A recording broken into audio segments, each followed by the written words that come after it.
საქართველოს ფეხბურთის ფედერაციის პრეზიდენტი ლევან კობიაშვილი განცხადებას ავრცელებს გუშინ დინამო არენას სტადიონზე მომხდართან დაკავშირებით. ლევან კობიაშვილი მიუღებლად აფასებს სტუმარი გუნდის გულშემატკივრების შეურაცხყოფას. ამავდროულად ის წერს სოციალურ ქსელში, ამ სრულიად მიუღებელი ქმედების გამო შეურაცხავით როგორც სტუმარი გუნდის გულშემატკივარი, ისე საშუალება მიეცა ჩვენს ნაკრებს ერთგულ ქომაგებთან ერთად ეზეიმა გამარჯვება. მსგავსი ქმედება აზარალებს ფეხბურთს და ჩრდილს აყენებს ჩვენი ქვეყნის საერთაშორისო იმიჯს. აღნიშნული შემთხვევა შესაძლოა UEFA-ს მხრიდან სანქციების მიზეზი გახდეს.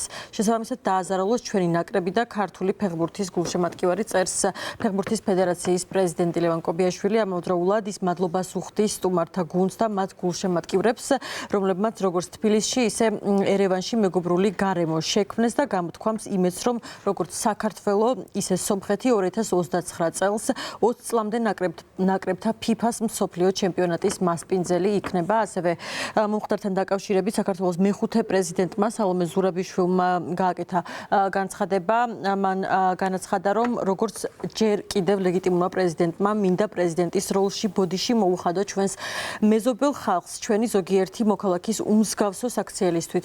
ჩვენ ვართ დავიქნებით კეთილმეზობლურად განწყობილი სახელმწიფოები, უძველესი ქრისტიანული სარწმუნოების მატარებელი ერები და ვიცხოვროთ მშვიდობიან ევროპულ კავკასიაში, წერს საქართველოს მეხუთე პრეზიდენტი სალომე ზურაბიშვილი. ამავდროულად სოციალურ ქსელში ვრცელდება არაერთი ვიდეო დაპირისპირების ამსახველი და ასევე ერთა ლიგის პლეი-ოფის საპასუხო მატჩი საქართველოს ნაკრებმა სომხეთი 6-1 დაამარცხა და შეხვედრის დასრულების შემდეგ მოხდა ის რაც ამ ვიდეოში ჩანს, თუმცა სომხური გამოცემები წერენ იმას, რომ მათ გულშემატკივრებს შეურაცხყოფას აყენებდნენ და უხამს ჟესტებს აჩვენებდნენ ქართველი გულშემატკივრები და ასევე სოციალურ ქსელში არაერთი ვერსია გავრცელდა იმისაც, რომ ეს გავდა დადგმულ პროვოკაციასაც, თუმცა იყო ასევე ვერსია იმისიც, რომ როდესაც მატჩი დასრულდა, სომხეთის ნაკრების გულშემატკივრები